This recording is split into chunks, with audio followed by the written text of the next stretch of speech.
Good morning and welcome back to Brighter Morning with Bo.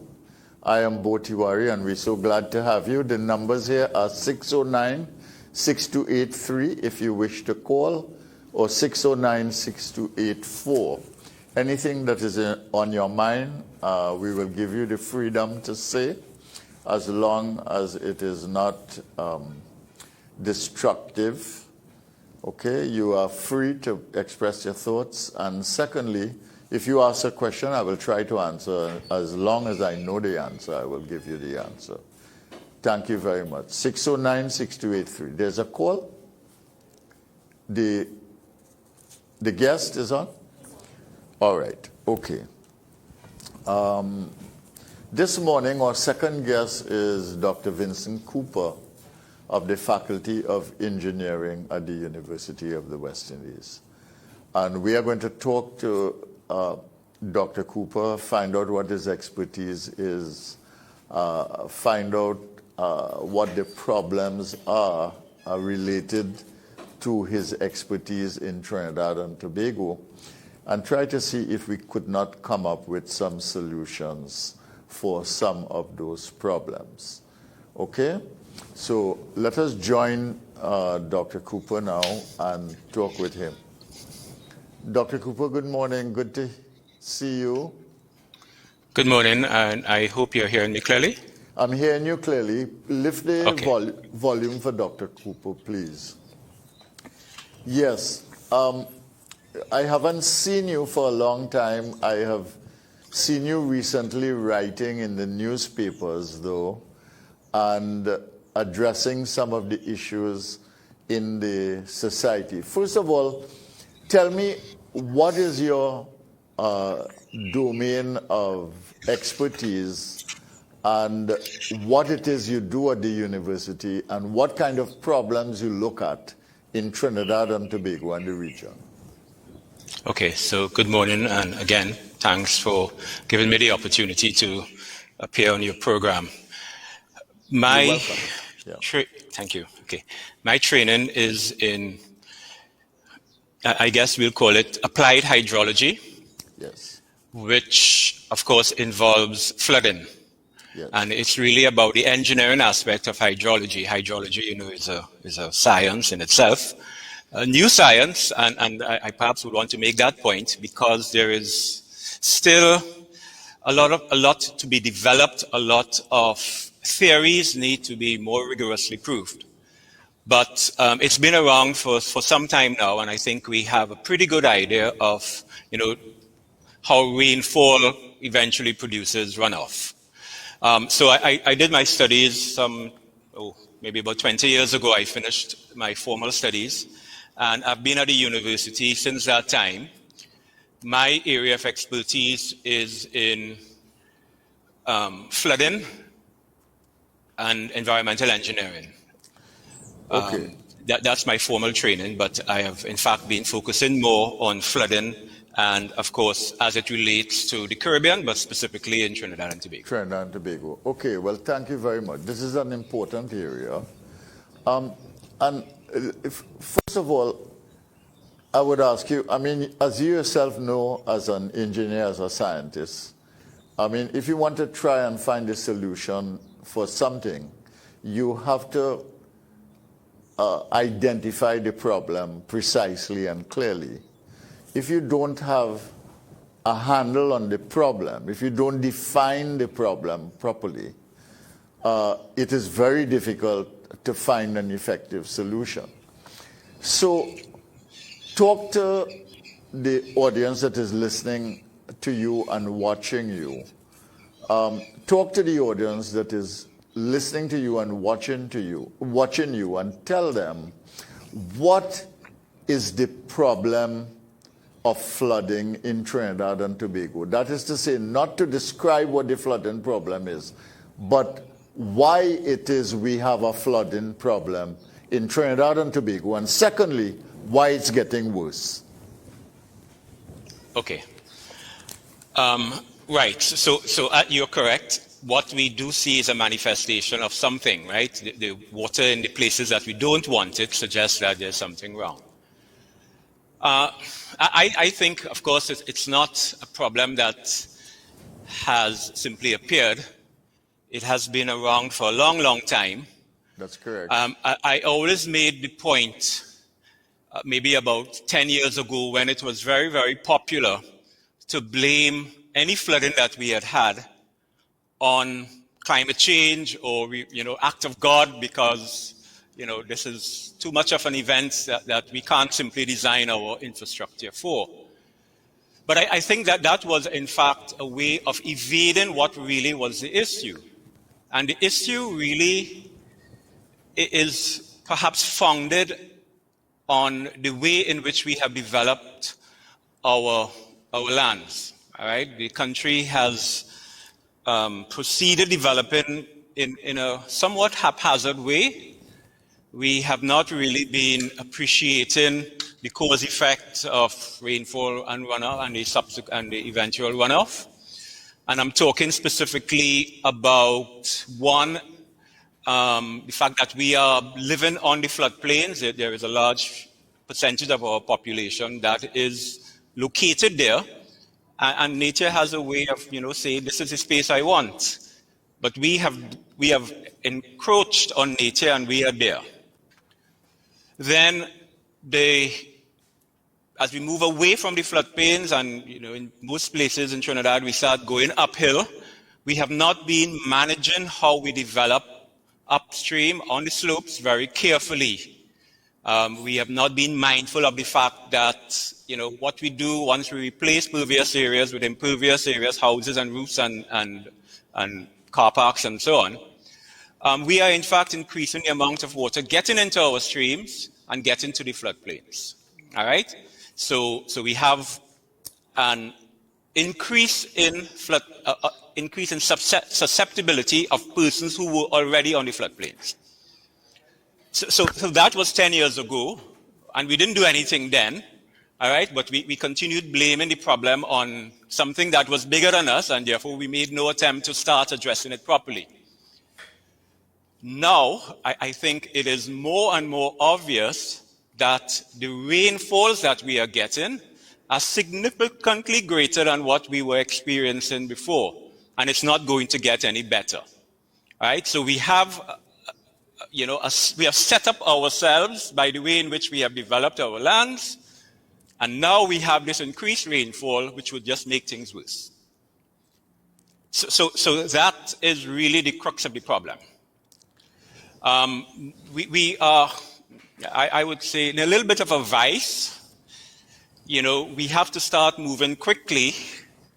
I don't think we would be able to properly address flooding in the sense that persons will be experiencing floods because of how we have developed. Our the land use development pattern has sort of exceeded what we can do in terms of physical infrastructure. All right, there are opportunities that we don't have because of how we have developed. So we have to make sure that we realize that in the first instance, and then we start saying, what do we really want to protect? Okay, certainly we want to protect lives, okay? And certainly, after that, we want to ensure how best we can reduce property losses. So I think that is our immediate and short-term goal. We should start working on ensuring that we are able to control the problems and that the losses are not so phenomenal that, we give up. All right. I want to probe some of those issues that you raised, but before I do that, you said these are the short-term goals. Addressing the issue of lives and property losses. What would be like more medium and longer term goals that interventions might address? Okay, so there is some room for physical infrastructure. Certainly, I don't think we have finished developing. There are places that are yet to be developed. So when we are, going into these areas, we want to make sure that we provide the necessary infrastructure because we have the opportunity, we have the space and so Right? So solutions, typical solutions can work, but of course we need to start looking at detention storages, and detention storages do provide other benefits, I would suggest, because we are now able to impound water, and we can address the other problem that comes with climate change, namely shortages of water, longer drought periods, and so on, that we would need to have a little bit more reliability in our system to ensure that we are able to move through these things. So we can start focusing on those detention storages with a view to ensuring that we are able to capture that water and put it to store it so that we can use it during the dry season. Okay. So I'm talking about the river works, but we also have to be sensitive to ensuring that we provide enough room for ensuring that when we do have these extreme events, we do not have persons living within there. Yes. So that is, I guess, in a way, a traditional kind of approach looking at infrastructure. Okay. When I said... Go ahead. You go ahead. Finish. Yeah, because when I said short term, I did not necessarily mean that we are able to bring it on stream quickly and then it has a short-term life, right? Like after 5 years, what we have done would no longer be useful. These components that I talked about should be part of the measures, always part of the measures that we have. We always want to provide people with early warning so that they're able to prevent lives being lost and prevent properties being lost. So that is a necessary part of the long-term strategy we should have for flooding. All right? Okay. All right. Now I want to interrogate some of the issues that you raised. The increased rainfall is a consequence of climate change. Every country is being affected by this. We're seeing the results of it, etc. Let's take that, and I know that these problems are not solvable by isolating each problem because they are so interconnected. But let's take that as a fact of life that we need to deal with. So what is critical, if you know that, and we know that it's predictable that you're going to get more and more rainfall, not less, what is the adaptation Dr. that Tawari, we I'm must not sure make? if you're hearing me, but I am not hearing you. Oh, what's happening there? I'm sorry, I'm not hearing you. Are you hearing me now? Are you hearing me now? Are you hearing me now? What's Can you happening? start again? Are you hearing me now, though? Yes, I'm hearing you now. I'm sorry. All right, yes, fine. I'm hearing you now. Yeah. I was asking you that I know it's very difficult to isolate these problems. So you talked about increased rainfall, the building on the slopes. You talked about living and settlement in the floodplains, etc. You talk about the land use development pattern, all of those things. I know all of these things are connected and integrated. But if we take the immediate challenge that is not going to go away, it's going to get worse, that climate change is going to mean more rainfall for us, what are some of the principal adaptations we can make to that? Okay, so there is opportunity for, I guess, the state to provide some infrastructural work, that's for sure. I'm getting back to, the importance of providing early flood warning, because that is we are going to build infrastructure that will not be able to handle these extreme events. So we will have flooding even if we do these infrastructural stuff. But I think in the meantime, people have to start looking at protecting themselves, okay. All right? At a household level, there are things that people can do to ensure that in the interim, during the lag time between now and the state able to provide infrastructural work, there will be flooding with us, and persons have at a household level to start addressing these things. If you look across the country, you would find solutions are quite varied because of the topographical differences. Yes. Some areas might allow for opportunities for detention basins. Some areas might allow for expanding our capacity, our river capacities, and therefore ensure that we are able to get water runoff quickly into those channels. But it has to be integrated. So I'm thinking of the South Oropouche River Basin, for example. Yes. And the South Oropouche River Basin has, I guess we can say, two types of floods. You have the riverine flood, where we have a major rainfall event, and the entire catchment is responding. Worse yet, if we have high tides. Okay, yes, so we have can go. Yes. Exactly. We have the Kurumata River and the Paramati and the St. John's River all coming towards a major central channel, and because that might be inhibited because of the high tide, it backs up there. Okay, and it goes into the communities where people live and so on. So that is one type of flooding, and that requires major infrastructural work. I mean, we have done some studies, Drainage Division is continuing looking at them, and they have identified solutions that are quite expensive, but, I mean, will definitely provide relief. That is one aspect. The other aspect, and I guess it has to be coordinated, is the sort of floods that occur locally from small rainfall events falling over, say, Debe or Barrackpore or Penal Rock Road, and those small areas, those rather confined rainfall events that meet an urban drainage setting that does not have the capacity, and people get flooded there. Okay, and it doesn't last as long as the riverine floods, but it does cause some problems and inconvenience. So there has to be a coordination. The urban drainage, we need to solve that for sure, okay, to provide that kind of relief. But you will only get maximum relief if you have the riverine flooding properly sorted out. Because mind you, even if you fix the urban drainage problems, if the channels, for example, are blocked, it's not cleaned properly and quickly and so on, you do get backup even if you have a good, well-defined urban drainage system. Yes. So it's, again, that kind of coordination that is required.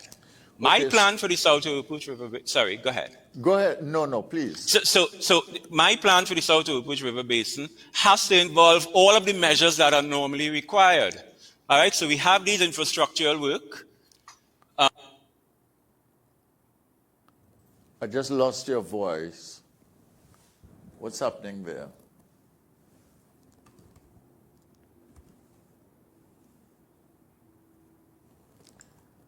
What's happening with the connection? Dr. Cooper, I think we lost you there a little bit. What's happening? Are you on the internet there? Let's take a break and talk with him and see if we can get him back on, please, because what he's saying is very important.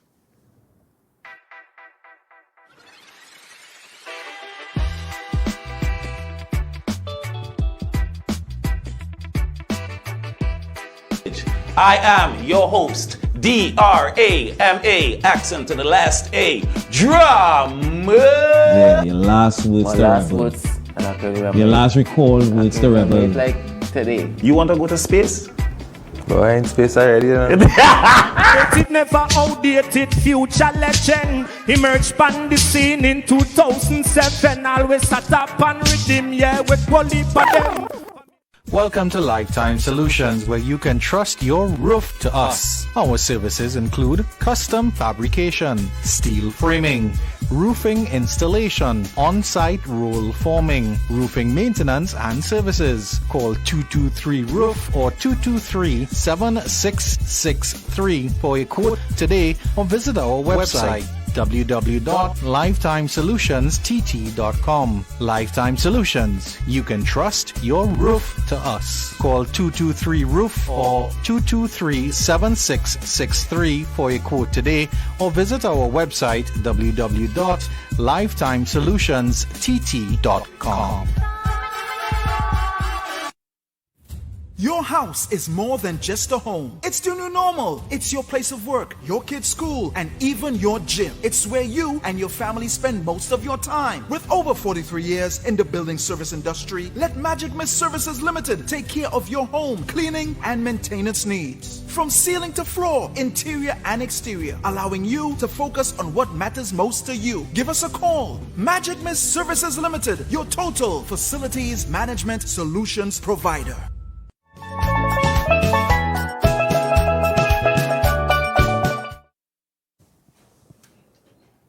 Welcome back. I think we have Dr. Cooper on the line, and he was basically talking about his study in the having to do with the Urupuch River Basin and what has to be done there. Go ahead.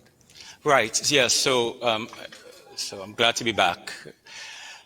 Right. So I was saying my plan for the South Urupuch River Basin, again, takes into account the fact that we need to do something quickly, and therefore it is about ensuring that we get an early flood warning system that is comprehensive, that covers all of the major flood-prone areas within the South Urupuch River Basin, and that has to be followed by an evacuation plan because it happens so frequently that persons are at risk that we would want to make sure that that is in place. That can be done, as I said, rather quickly, and it's going to kill two birds with one stone. One of the problems we have in Trinidad and Tobago with respect to addressing floods, and I forgot to mention that, and in fact it's the most critical one, is the data that we need for understanding the problem and to quantify it. We don't have enough of that. There are particular problems within the data collection system that we need to address, and we need to address it quickly.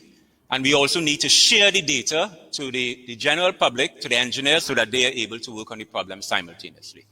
So when we have the early flood warning system, we will have the instrumentation that would be able to pick up and provide the data that we would need. So that's one part of it that we are working on one time. All the other part, of course, is... Go ahead. The other part is that we need to start being, I guess, more proactive in responding to, I guess, the way in which the land is being developed. There is no control. And you hear this in the news all the time, and the reason for the floods are really people are doing what they want for one reason or the other. And there seems to be a significant lag time in the authorities being able to act on those infringements. People are getting into the rivers, reducing the size of the rivers, and so on. So we need to do a total inventory of all of these things and start strategically addressing them, because they are, in fact, aggravating any flood problems that we have. Is the Ministry of Works working with you, Dr. Cooper? Yeah, we do have, I guess, now an informal kind of arrangement. I do liaise with the engineers frequently, and we are working. There's a project that I am working with that involves, in South Urupuch River Basin as well, that involves all of the stakeholders, including Drainage Division. So we do have that kind of communication. But may I add that it's not only Drainage Division to solve the flooding problems that we now have. Yes. It requires a coordinated effort, with all of the major players. Drainage Division for sure to provide that kind of infrastructural work. Who are some of those players? So Drainage Division certainly to provide what we call flood defense, looking at the river works and detention storage and so on. The Town and Country Planning has a major role as well to be able to identify... Ministry of Planning, Ministry of Planning, and in particular Town and Country Town and Planning Country. Division, for two reasons. One, enforcement, but also in being able to identify areas that are flood prone and ensuring that persons are not encroaching on them, or at least specifying how those lands are to be developed. Yes. Okay, it's not to say, and for what purpose. The ODPM, of course, has an obvious role, perhaps related to early flood warning systems, but that ultimately filters down to the Ministry of the local government as well as the regional corporations in ensuring that, one, they know where the vulnerable persons are, and they have a system for responding to that. Yes. Okay. Go ahead. Yeah, you were adding a point, please. I want to get your Right. views, you see. Yeah, so, and well, you know, you asked the players, and the other players, of course, the Met Service has an obvious role, Water Resources Agency obviously has a role to play. I think the engineering community as a whole, you know, we do have a role to play because we are ultimately, you know, entrusted with the responsibility of developing the infrastructure of the country. So it's not left to one, you know, it's not a government business, it's not a public sector matter. It's a country matter. Yeah, and we have, and this is a national problem that affects everything, including productivity, commerce, and business competitive capacity. Not to mention lives and livelihoods of people, and not to mention its impact on agriculture and the household sense of personal security and well-being. Yes. And you raise the engineering community, and this is very important. What I find in everything that we do in government, first of all, I think government is too isolated from the rest of the country and too top-down in its determination of solutions and prescriptions for solutions. That's the first thing. And the second thing is that I find that government is too divorced from the knowledge sectors that are required to help it. So in agriculture, there is little or no connection with the Faculty of Agriculture at UWI or UTT or anywhere else. And here too, with all of these flooding issues that we've had over the years, there is such a divorce with the engineering community. How can we make that knowledge work for us? Right. Well, I did touch because we on, have the knowledge. The problem is the Yes. connectivity, yes, the determination of solutions in specific environments, and the connectivity, the coordination, the holistic approach that will allow these things, these solutions, to support one another. yeah. It is a major problem that we have, and I did make the point that we really have to get all of the players involved so that we are able as a country to tap into all of the skills and resources we have. The public sector does not have the capacity to address some of the problems. And I think the problem of flooding has in some ways overtaken the public sector. It is not Okay, a public service solution anymore. It's not a public service solution, that is for sure. And to be fair with the persons whom I interact with in the public sector, I think they are fully aware of that. I'm talking of the technocrats. And they are, you know, wishing, I think, that we are able to move beyond and open up, you know, open up the country so that we are able to get all of the resources on board to solve the problems. Okay, I want to pursue some things. I asked you about the climate change and the increased rainfall, and you responded to that. But we have two other issues that you identified. Well, I would start by saying that the first thing that we have to do is to willfully tackle the issue of problem identification the segmentation of those problems by geographical area or by the nature of the problem, and then finally taking a holistic look of all of these fragmented challenges to address a solution. And the second thing that we need to do is to, whatever mistakes that we've made in the past, whatever we are living with now that are contributing to the problems, we must now have a development strategy that is preventative, knowing the realities of today and how we got here, that are preventative of more problems to come by the way we manage and control the development of land and development generally. Is that correct? Yeah, and I mean, I can jump into the last one. And, Go ahead. Let me be clear that there are some problems that we have created that we would not be able to get away from rather easily. Okay. Right? So we have to note that, and we have to find ways of adapting to that. Okay, and some of the ways I mentioned, in a way, we want to make sure that lives are not lost. We want to provide, therefore, the early warning to also save property.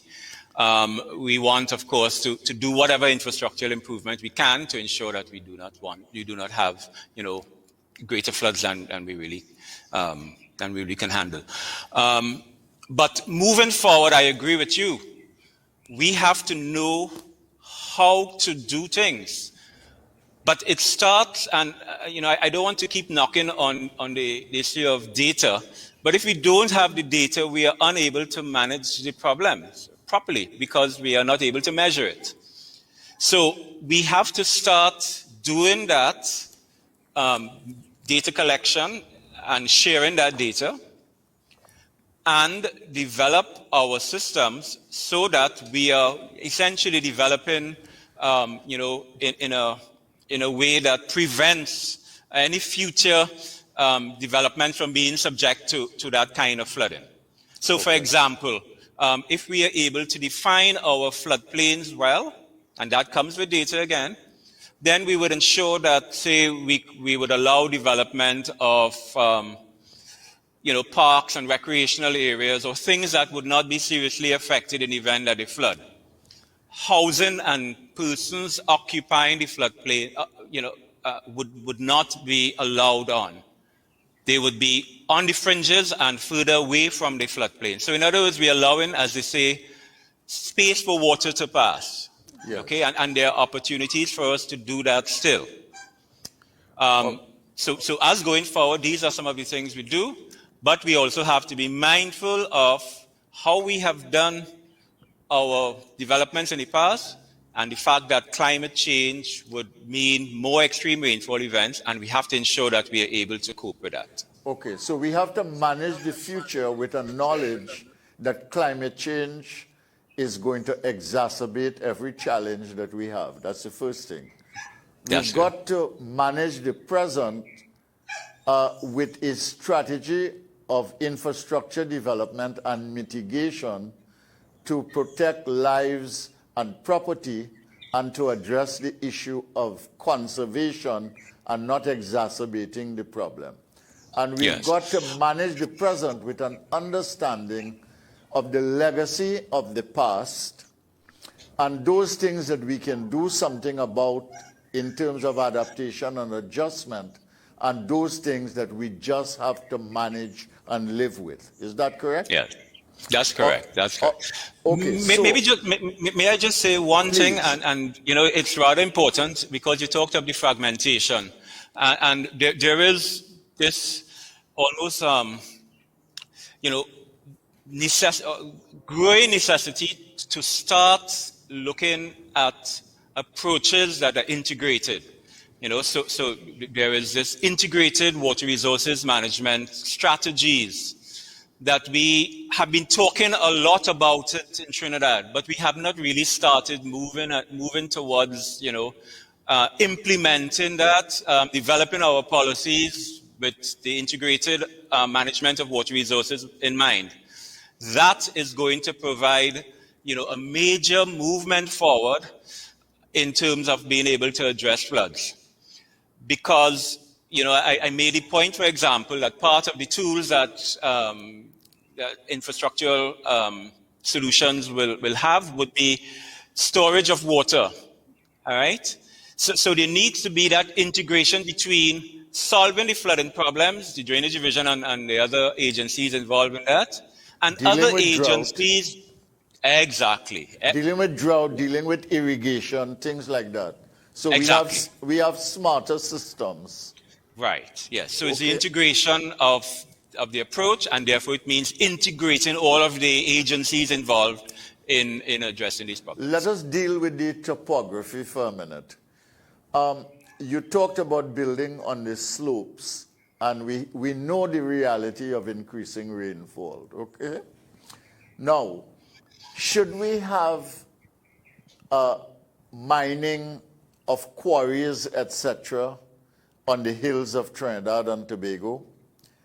Should we have construction of homes and other edifices above the 300 feet contour line in Trinidad and Tobago to start with the topography of the country and the hills and the mountains? Yeah. Should we have that? Isn't that a part of the problem? And even if it was a part of the problem before, should we continue to exacerbate the problem? Right. Well, I think when we were doing such developments, we weren't mindful of how to do it properly. All right. So we made some mistakes. What about now? We made some mistakes. We did not have perhaps right approaches. There are engineering solutions. I think the challenge really is being able to enforce them. I'm thinking about quarrying, and we know all the issues associated with quarrying, especially with sedimentation and so on. But there are ways of doing that properly, all right? But it's not being done. So it's the enforcement. I mean, there is a sort of a window dressing approach. Persons operating quarries would say that we have the infrastructure required for controlling sediments, okay? But one, have they been sized properly? Are they being maintained? And also, are they being, monitored, I guess? The issue of compliance by the various authorities. These are not happening in the main. And without that, if we are continuing to do that kind of quarrying, then I would say, yes, we should not be quarrying. Okay? So it has to have all of these things in place. The engineering work, the commitment of the quarry operator to ensure it is controlled, and the compliance required, the monitoring required to ensure that we have compliance. Yeah. It can work. We can do it. Yes, okay. And on the floodplains now, we have a reality. We have people living on it. There's a history to that. You had a plantation economy. People built their homes in villages around the plantations. Caroni River is there. All the distributary systems are connected, etc., down into Urupuch. But you said something very important, I thought, and it was... It's not that it's not known, but I think it hasn't been articulated. You said that even if we solve the problem of urban flooding, that is to say, if we manage the topography of the hills effectively, if we address the issue of Port of Spain flooding and Diego Martin flooding and so on, you had to have a holistic approach to this so that, for instance, you would also simultaneously have to address holistically what was happening in the floodplains and what was happening, let's say, in a place like Urupuch. Talk about that a little bit, and we just have 1 minute. We've got to go to the news. Yeah. So I would want to say, and South Oakwood River Basin, for example, we have the issue of flooding, of course, but we also have issues with agricultural requirements as well as water needs required by the population there.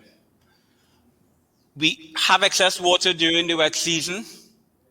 What do we do with it to address the problems we have in the dry season? Okay, who's going to be involved? What are we going to put there? What kind of infrastructure? How are we going to distribute it? How are we going to manage it? These are all of the things that would be part of the integrated solutions to address, may I say, the flooding problems, but with climate change, the water resources issues that we would have going forward. Okay? I just want to play a clip of the flooding, and we will close with your commentary on the flooding. Anything that comes to your mind as you view the flooding. So this looks like an urban setting. It perhaps could very well be a sort of a very localized rainfall event that is causing this. And the problems might be two things. One, addressing the... Sorry? No, go ahead. Addressing... I was asking them to show you another clip. Oh, okay. And this is an agricultural area. Most probably it is a riverine kind of flooding. You know, we would have water ponding for quite a while. And of course, the agricultural produce would be lost. To address that, yes, go ahead. No, and this again... go ahead. Just a quick, 10 seconds comment on that one. Oh, on which one? The agriculture? The last one you saw. Look at this.